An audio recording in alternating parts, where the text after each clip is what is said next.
हमारे साथ हैं वैदिक संस्कृति के अध्येता डॉक्टर अरुण कुमार जायसवाल जी। नमस्कार। नमस्कार। नमस्कार।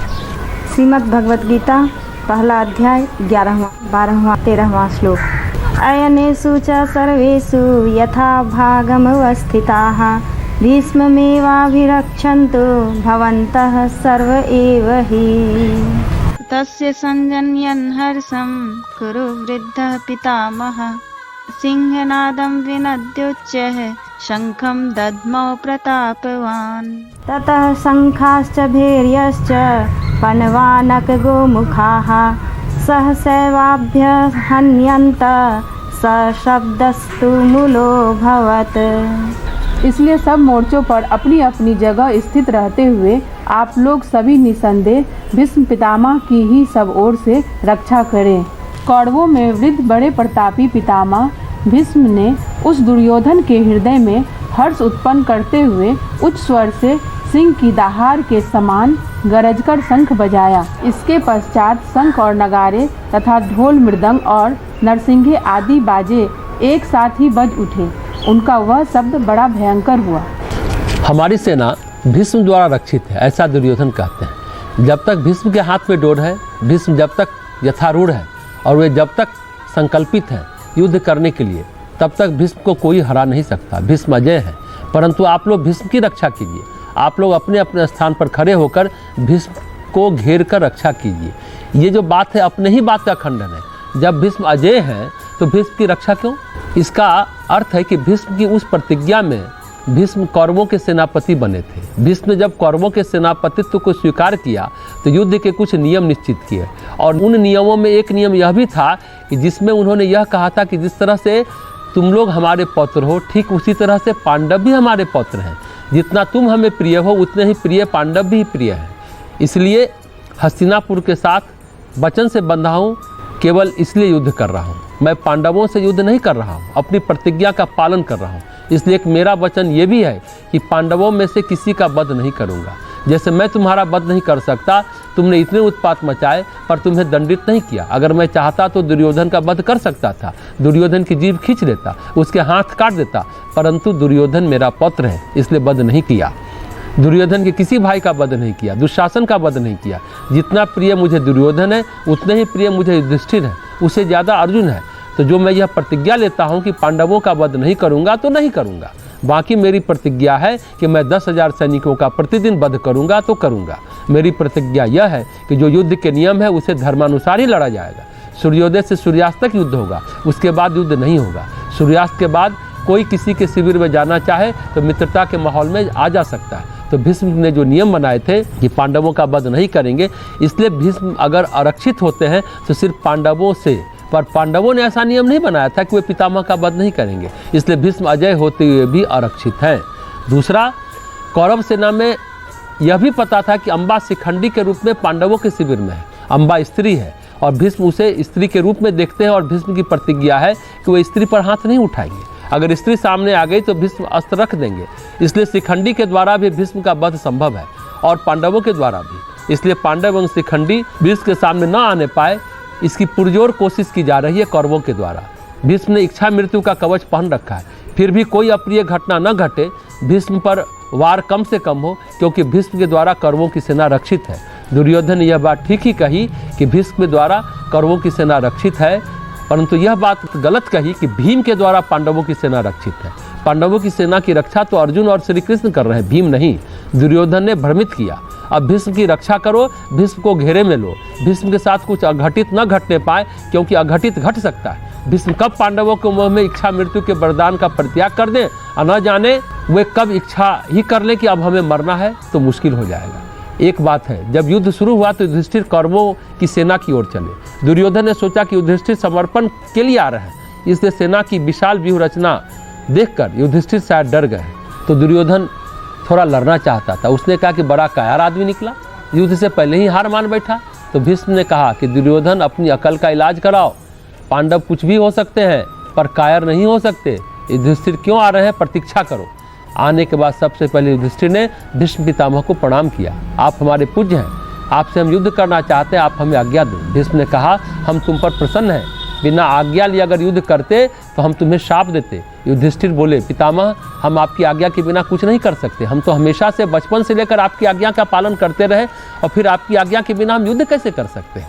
युधिष्ठिर ने जाकर फिर द्रोणाचार्य से आज्ञा मांगी कि आचार्य हम आपसे युद्ध करना चाहते हैं। उसके पहले भीष्म ने कहा, प्रिय युधिष्ठिर मैं युद्ध तो दुर्योधन की तरफ से ही करूंगा, परंतु मैं तुमको वह भेद जरूर बताऊं कि मुझको मार्ग से कैसे हटाया जाए। ये बातें भीष्म ने सबके सामने कही थी। हमें आशीर्वाद दीजिए, विजयी होने के अलावा भी आशीर्वाद दीजिए, आप अजय हैं, आपको कैसे हटाया जाए। ऐसा युधिष्ठिर के द्वारा विनम्रतापूर्वक पूछे जाने पर भीष्म ने उनसे कहा था। इसके बाद युधिष्ठिर ने जब आचार्य से आशीर्वाद लिया तो द्रोण ने कहा कि विजयी भव, मैं पितामह की तरह तुम्हें कोई भेद तो नहीं बता सकता, पर मैं तुम्हें हृदय से आशीर्वाद देता हूँ कि तुम विजयी हो। फिर कृपाचार्य से युधिष्ठिर ने आशीर्वाद लिया। इधर भीष्म ने जो युधिष्ठिर से यह कहा कि मैं तुम्हें भेद बताऊंगा, तो दुर्योधन सोचने लगा कि पितामह न जाने कब युधिष्ठिर को भेद बता दें, कब वे युद्ध से हट जाए और कब हमारी सेना आरक्षित हो जाए। इसलिए भीष्म का ध्यान रखने की आवश्यकता उसे सबसे अधिक लगी। उसने अपनी सेना से कहा कि भीष्म का ध्यान रखना, भीष्म को कभी भी भेद बताने नहीं देना। इस प्रसंग में एक बात और है, सेनापति बनाने की जो बात आई तो दुर्योधन की इच्छा थी कि कर्ण को सेनापति बनाया जाए। कर्ण उनका सबसे प्रिय मित्र होने के साथ साथ महान योद्धा भी था और अर्जुन का प्रतिद्वंदी भी था। शकुनी ने कहा अगर कर्ण सेनापति बन गया तो दुर्योधन की सेना में कुल जमा 4-5 लोग खड़े होंगे, तुम्हारे भाई खड़े होंगे, तुम्हारे मामा खड़े होंगे और तुम खड़े होंगे, क्योंकि महावीर कर्ण के अधीन युद्ध कोई नहीं करेगा। तुम क्या सोचते हो आचार्य द्रोण कर्ण के सेनापति के अधीन युद्ध करेंगे और जो भारत भर के राजे महाराजे हैं वे सब सूत पुत्र कर्ण के अधीन युद्ध करेंगे? कोई करेगा नहीं करेगा और भीष्म का नाम होगा तो भारतवर्ष की सेना तुम्हारे अधीन हो जाएगी। उनके साथ मिलकर युद्ध करना प्रत्येक वीर के लिए गौरव की बात है, इसलिए भीष्म को सेनापति बनाना दुर्योधन की मजबूरी भी थी। इधर भीष्म ने छुपाया भी नहीं कि पांडवों से प्रेम करते हैं और वो पांडवों के प्रति उनका जो प्रेम है वही उनकी अजेयता में एक छिद्र सा है और उस छिद्र के कारण दुर्योधन डरा हुआ है और कह रहा है कि आप लोग भीष्म की रक्षा करें। जब दुर्योधन के वचन पितामह ने सुने तो उन्होंने शंखनाद किया, युद्ध की भेड़ियां बजी और युद्ध की घोषणा प्रारंभ हुई। श्रीमद् भगवद गीता पहला अध्याय 14वां 15वां 16वां श्लोक। ततः श्वेतैर्हयैर्युक्ते महती स्यन्दने स्थितो माधवः पाण्डवश्चैव दिव्यौ शङ्खौ प्रदध्मतुः पाञ्चजन्यं हृषीकेशो देवदत्तं धनञ्जयः पौण्ड्रं दद्मो महाशङ्खं भीमकर्मावृकोदरः अनन्तविजयं राजा कुन्तीपुत्रो युधिष्ठिरः नकुलः सहदेवश्च सुघोषमणिपुष्पकौ। इसके अनंतर सफेद घोड़ों से युक्त उत्तम रथ में बैठे हुए श्री कृष्ण महाराज और अर्जुन ने भी अलौकिक शंख बजाए। श्री कृष्ण महाराज ने पांचजन्य नामक, अर्जुन ने देवदत्त नामक और भयानक कर्म वाले भीमसेन ने पौंड्र नामक महाशंख बजाया। कुंती पुत्र राजा युधिष्ठिर ने अनंत विजय नामक और नकुल तथा सहदेव ने सुघोष और मणिपुष्पक नामक शंख बजाए। श्वेत घोड़े वाले रथ पर सवार माधव यानी भगवान कृष्ण एवं पांडु पुत्रों ने शंख बजाए।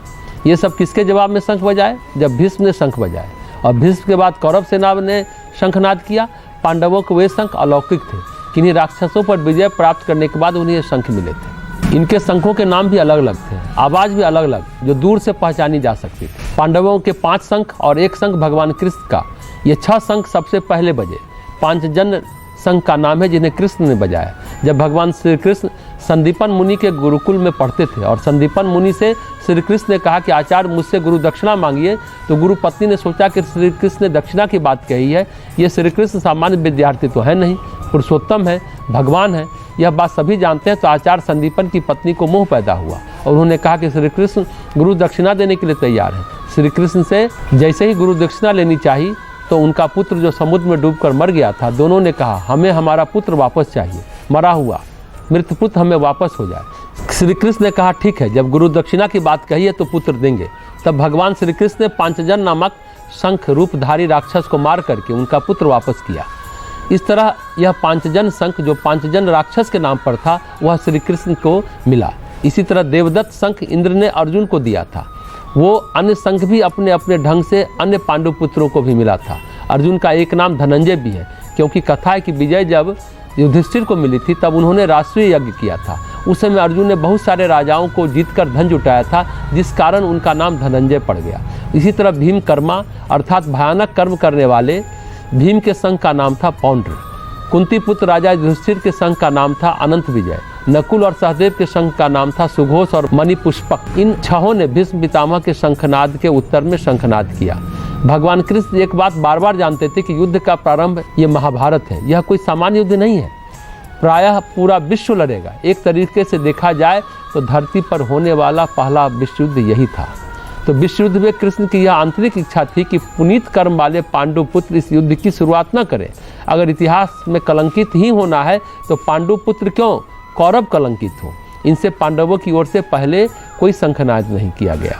युद्ध कभी भी किसी भी समस्या का समाधान नहीं हो सकता। युद्ध का अंत हमेशा शांति समझौते पर होता है। युद्ध अस्थायी नहीं होता, युद्ध टिकता नहीं है। युद्ध बहुत दिनों तक लड़ा नहीं जा सकता। युद्ध से प्रकृति और समाज दोनों अस्तव्यस्त हो जाते हैं। युद्ध के कितने ही दिनों बाद समाज व्यवस्थित हो पाता है। अब जैसे जापान में विश्व युद्ध लड़ा गया, एटम बम गिराया गया अमेरिका के द्वारा, तो कितने लोग नदियों में कूद गए। इतनी भीषण ज्वाला भड़की कि घर के घर जल गए, शहर जल गए, हिरोशिमा नागासाकी जल गए।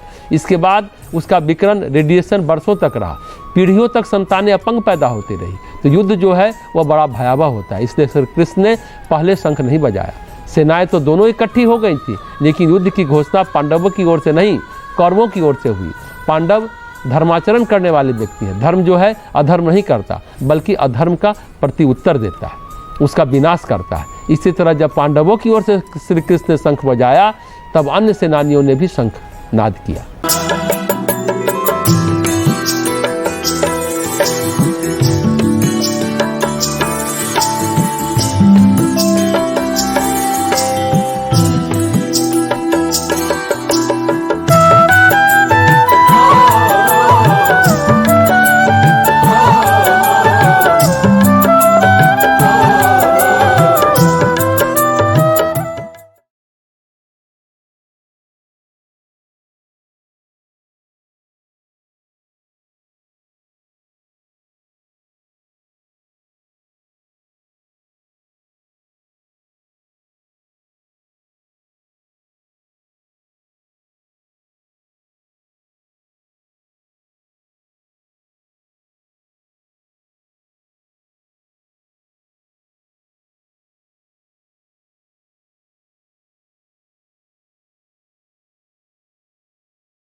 सिंहनादं विनद्योच्चैः शङ्खं दद्मौ प्रतापवान्।